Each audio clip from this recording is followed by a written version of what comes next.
नाज़रीन, एक दफ़ा फिर आपको अपने यूट्यूब चैनल पर खुशामदीद कहते हैं। और जैसा कि हमारा आपसे वादा था कि इस चैनल पर हम आपको मुख्तलिफ़ लोगों से मुलाकात कराएंगे और इस वक्त सियासत के, वकालत के और माशरे के, इंसाफ के जो अहम मौज़ूआत हैं उनके हवाले से लोगों को मिलवाएंगे और उनसे बात करेंगे, उनसे कुछ सीखेंगे और उनकी बात सुनेंगे। आज जो हमारे मेहमान हैं इमरान शफ़ीक साहब हैं, ये ख़ुद भी एडवोकेट हैं और साबिक़ स्पेशल प्रोसिक्यूटर नैब के रहे हैं। नैब के बहुत अहम मुकदमात में इनका किरदार रहा है। फिर जाने ये नैब से क्यों नाराज़ हो गए, इन्होंने एक दिन इस्तीफ़ा ही दे दिया नैब से। तो पहला सवाल तो इनसे ये बनता है कि भाई नैब एक ऐसा इदारा है, बड़े बड़े लोग इससे डरते हैं, खौफज़दा रहते हैं और फिर तनख्वाह वगैरह भी और स्टेटस भी बड़ा अच्छा होता है। तो आपको क्या हुआ, आपने क्यों इस्तीफ़ा दे दिया भाई? शुक्रिया आपका इस चैनल पे इनवाइट करने का। असल में ये इस्तीफ़े की कहानी ऐसी है कि जिसको मैंने कभी बयान नहीं किया और मेरा ख़्याल है मैं उसको बयान करना भी नहीं चाहता।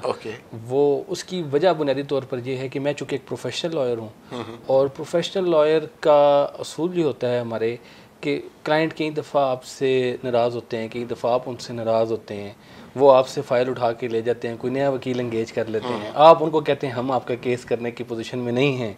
तो हमारे वकालत के बुनियादी एथिक्स में नहीं है कि आपने जब कहीं काम किया बतौर क्लाइंट के तौर पर उसके साथ इंगेजमेंट रही तो उसको बाद में उसके बारे में कोई ऐसी गुफ्तगू, इसलिए उसके बारे जो मीडिया पे बातें आई मैंने उस पर कभी रिस्पॉन्स भी नहीं दिया। अच्छा, इतना बता सकते हैं अगर कंफर्टेबल फील करें, बाकी आपका अपना के किस केस पे इख्तलाफ हुआ था?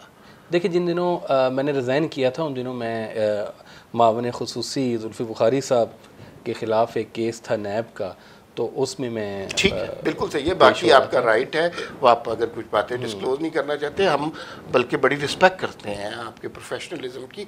अच्छा नाज़रीन, आपने ये देखा होगा बड़ी बहस चल रही है आजकल सियासी हलकों में, मीडिया में, हर जगह यही बात हो रही है कि नैब जो है वो इंतकामी कार्रवाइयाँ कर रहा है और नैब को ख़त्म होना चाहिए और नैब के कवानीन बड़े ज़ालिमाना हैं या इनमें कुछ तरामीम होनी चाहिए। एक कमेटी भी बनी हुई है, हुकूमत भी इस पे काम कर रही है और अपोजिशन भी इस पे ज़ोर लगा रही है।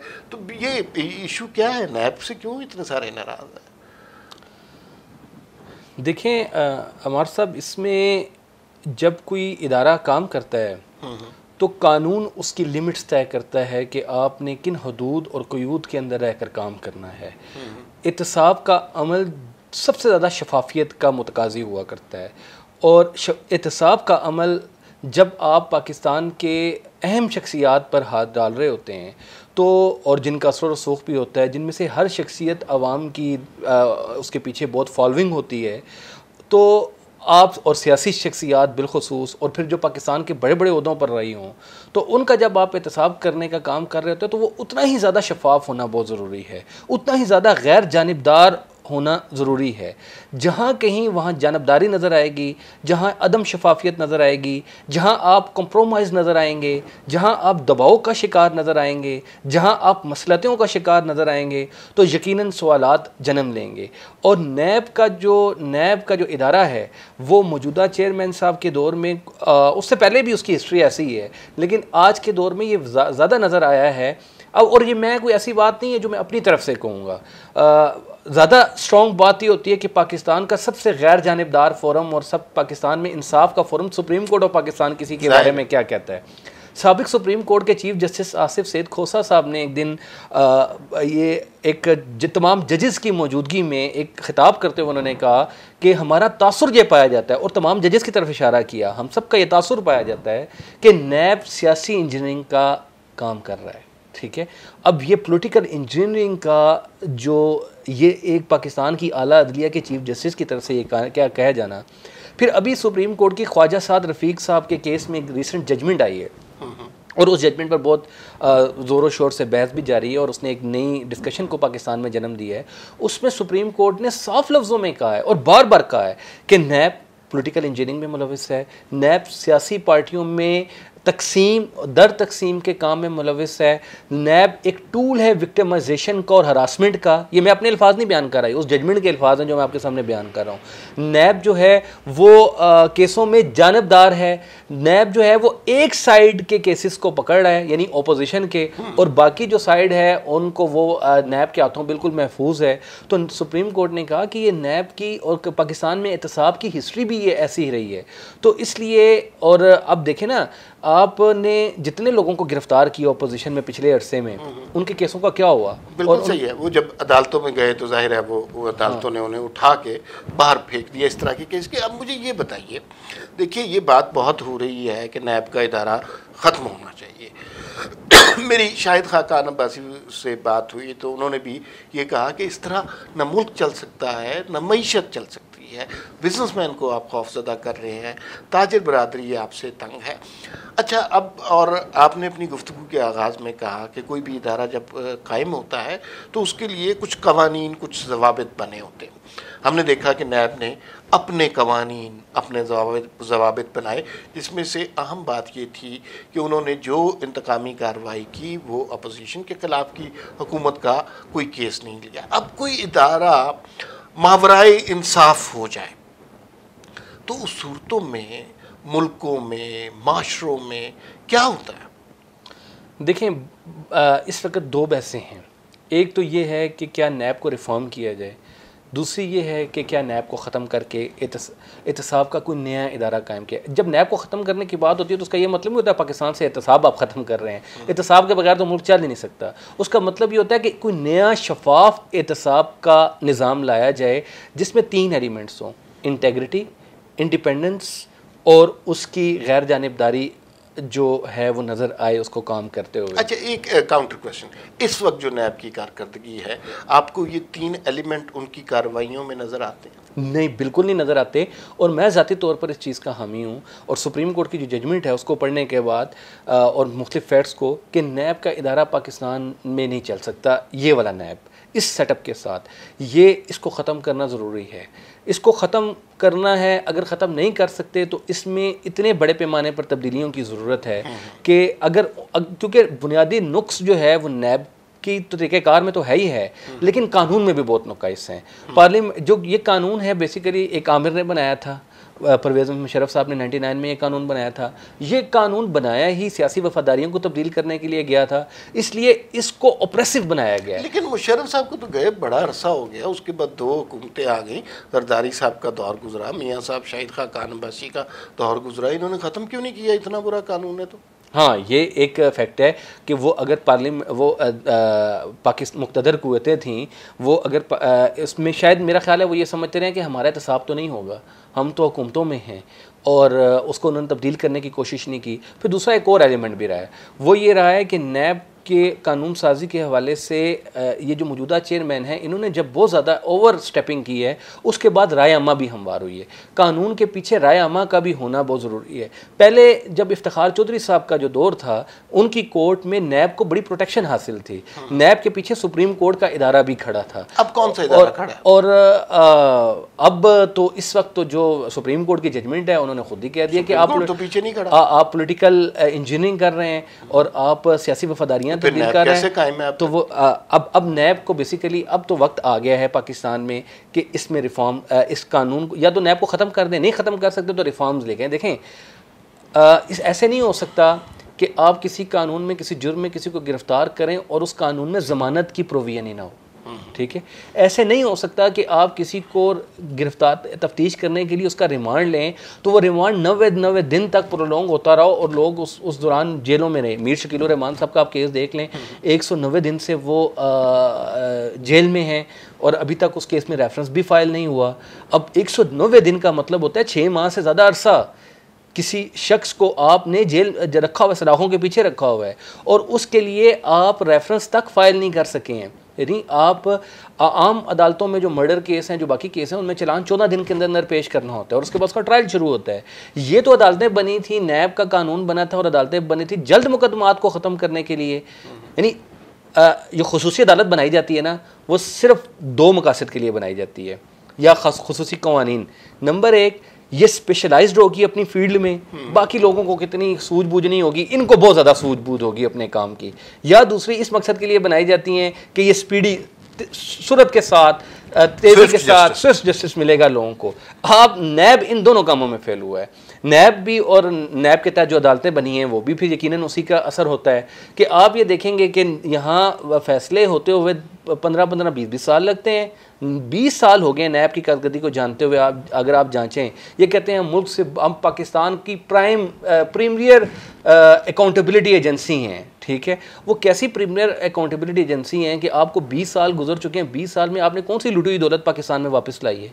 1 रुपया तो आपने लाया नहीं। अच्छा, एक मुझे बात बताएं, चेयरमैन नैब ने एक स्टेज पे कहा था कि अगर मैं हुकूमत की तरफ तवज्जो कर दूं और उनके केसेस निकालना शुरू कर दूं तो ये 2-4 दिन से ज़्यादा नहीं चलेंगे। और जाहिर है वो करप्शन के केसेस इतने वाजे हैं कि उसके लिए कोई तफ्तीश की ज़रूरत नहीं है। BRT में पैसा खाया गया है, आप सबको नज़र आ रहा है।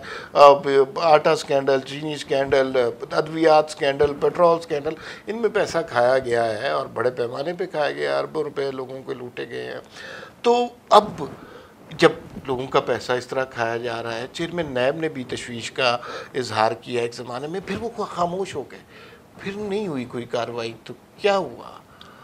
देखिए ना, वो जब वो कॉम्प्रोमाइज़ पोजीशन है, अब वो सर था पैर का किस्सा ज़ुबान ज़द आम है उसकी, वो है तो वो बार बार चल रहा है कि वो बेसिकली तो वो दबाव का शिकार हैं। उन्होंने एक दिन बयान दे दिया, अगले दिन ये बड़ी हैरत की बात है कि वो आए, एक दिन उन्होंने पूरा बयान दिया कि मैं ये करने लगा हूँ, जल्दी आप देखेंगे कि मैं अपोजिशन के ख़िलाफ़, हुकूमत के ख़िलाफ़ भी कार्रवाइयाँ करूँगा और बड़े बड़े अहम केसेस हैं और वो चलेंगे। और साथ ही अगले दिन आए तो उन्होंने कहा जी अदालतों से स्टे रखें, और अपने बयान से वो मुकर गए। तो ये जो चेंज है उनकी, और फिर उस दौरान वीडियो का भी स्कैंडल आ गया उनकी। वो वीडियो किसने निकाली? तो वो तो आप मीडिया के लोग ज़्यादा जानते हैं, बेहतर जानते हैं, वो तो मेरी फील्ड नहीं है। हम तो जो सामने नज़र आता है, आप मीडिया से हम देखते हैं, हमें पता चलता है कि अच्छा ये ऐसे हो रहा है, ऐसे हो रहा है, हम तो उसी को। लेकिन यार देखिए ना, मुझे ये बताइए इमरान, और मुझे आपसे गुफ्तगू करके बहुत मज़ा आ रहा कि देखिए एक शख्स कॉम्प्रोमाइज़ हो गया, किसी की निजी ज़िंदगी, उस पर ज़्यादा बात नहीं करनी चाहिए, सोसाइटी में कोई फरिश्ते नहीं हैं। उसके बावजूद एक उसके तवस्सुत से ज़ाहिर है वसीला तो वही बन रहा है, एक मुल्क की मईशत को, सियासत को, जमहूरियत को एक बाकायदा मंसूबे के तहत तबाह किया जा रहा है। जब कोई इदारा इस तरह करने लगे तो हमारे पास कानूनी, आइनी, सियासी, जमहूरी सलूशन क्या है? देखें, आइनी ममालिक जहाँ आइन हुआ करता है वहाँ तो हल तो आइन ही हुआ करता है, और आइन इसका आपको बड़ा वाज़ेह हल देता है, और वो ये है कि आपकी लेजिस्लेचर, पार्लिमान, जिसको अवाम ने इस काम के लिए मुंतखब कर कर भेजा है कि वो अवाम की मंशा के मुताबिक अवाम के आइनी हकूक़ की हिफाजत करते हुए, उनके बुनियादी हकूक़ का तहफ़्फ़ुज़ करते हुए, उनकी जान, माल और इज़्ज़त की, आबरू की हिफाजत के फ़रीज़े को सर अंजाम देते हुए, उनकी इज़्ज़त नफ्स और डिग्निटी की तहफ़्फ़ुज़ के लिए वो जाके वहाँ कानून साजी करेगी। ये सारे वो अल्फाज हैं जो सुप्रीम कोर्ट ने कहे हैं कि नैब का कानून इन सारी चीज़ों के ख़िलाफ़ है। तो वो अब पार्लियामेंट अगर उस पर लेजिस्लेचर नहीं करती, आपके मुंतखब नुमाइंदे, मेरे मुंतखब नुमाइंदे, तो वो बेसिकली अपनी जिम्मेदारियों से फ़रार के मुर्तकिब हो रहे हैं। अच्छा, जब भी कोई, और मुझे ये पता है कि पिछले दौर में भी, नवाज शरीफ के दौर में भी एक इस तरह की एफर्ट हाफ हार्टेड कह लें हुई थी, और कम से कम ये सोच ज़रूर थी कि इसको ख़त्म करना चाहिए, और ये का जो है ना लोगों को हिरास करते हैं, बिज़नेस को नुकसान पहुंचाते हैं, मईशत को नुकसान पे एक गुलगुला उठता है, और ख़ास तौर पे मीडिया पे उठता है कि जो नैब को ख़त्म करना चाहता है वो बुनियादी तौर पे करप्शन का साथ देना चाहता है, वो बुनियादी तौर पे पाकिस्तान में करप्शन के कल्चर को प्रमोट करना चाहता है। इस पार्लिमान उससे खौफजदा हो जाती है और वो कानून साजी नहीं कर पाती। अब मेरा ख्याल है पार्लियामेंट को नहीं होना चाहिए, क्योंकि सुप्रीम कोर्ट के जज हजरात ने जो रिमार्क्स दे दी हैं ना, वो किसी करप्शन से खाइफ नहीं थे, वो एक इंडिपेंडेंट और इम्पार्शियल फोरम था। सुप्रीम कोर्ट ऑफ पाकिस्तान ने अपनी जजमेंट में बार बार जिक्र किया कि नैब किस किस्म का, उसके लिए लफ्ज़ इस्तेमाल कीजिए, किस कमाश का इदारा है, तो वो ज़्यादा मुनासिब हैं, वो सारा उन्होंने खोल के बयान कर दिए। अब पार्लियामेंटेरियन को स्ट्रेंथ है, और दूसरी बात है हालात बदल चुके हैं। देखें, जिन पार्लियामेंटेरियन पर आप कह रहे हैं ना जिनको केसों का खौफ है, मैं तो नहीं देखता कि अब उनको केसों का कोई खौफ है।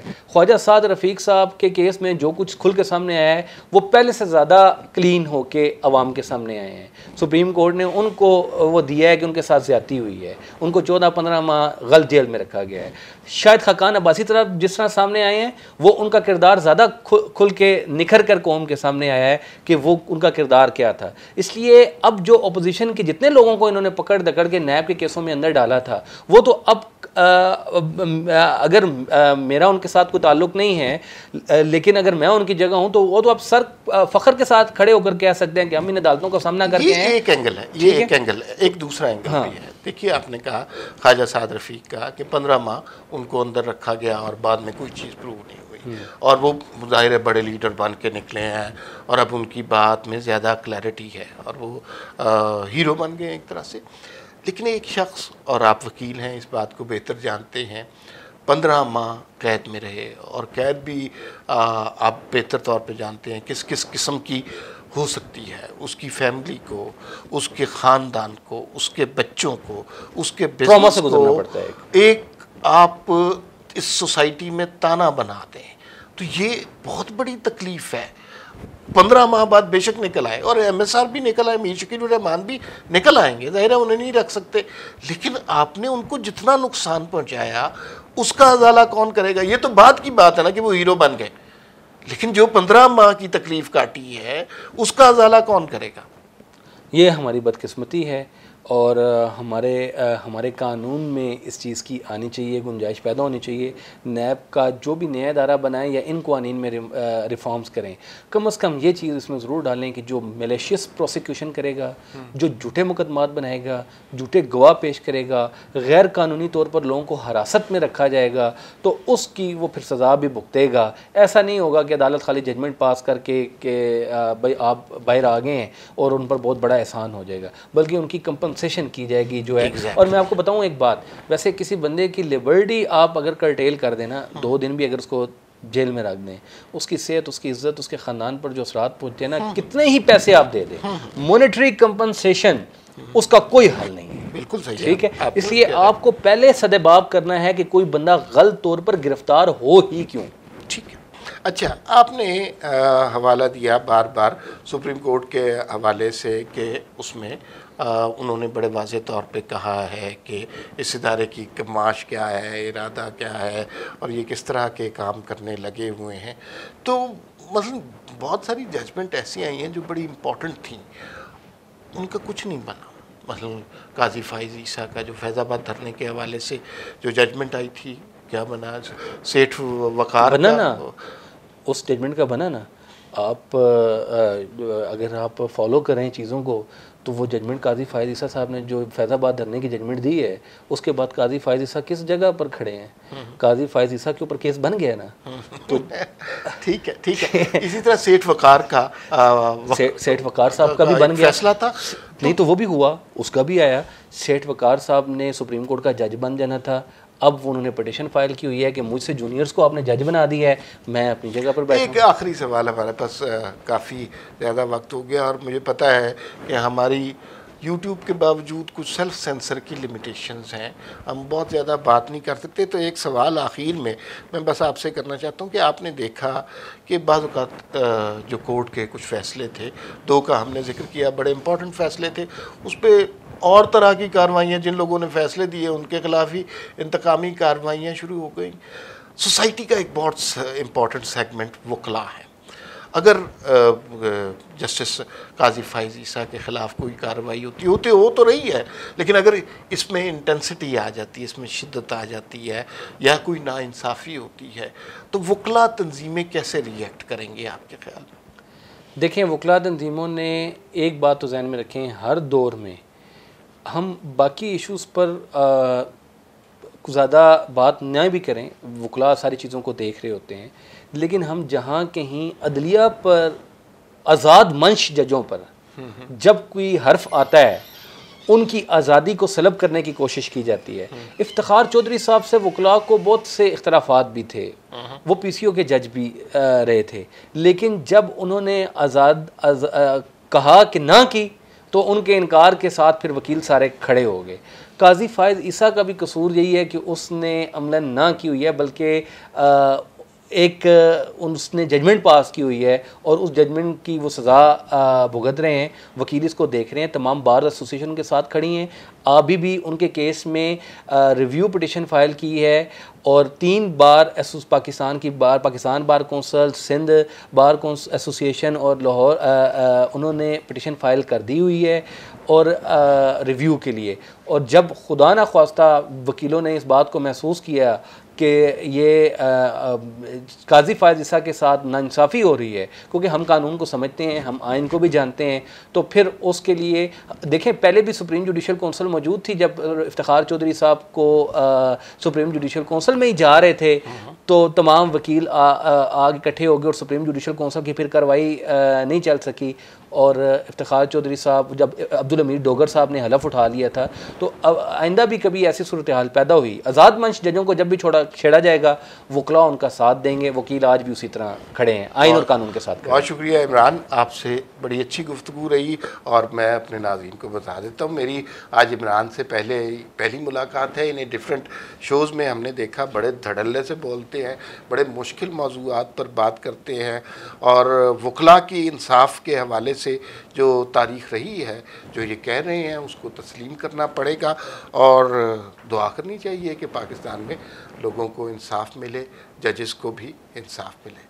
फिर मुलाकात होगी। अल्लाह हाफ़िज़।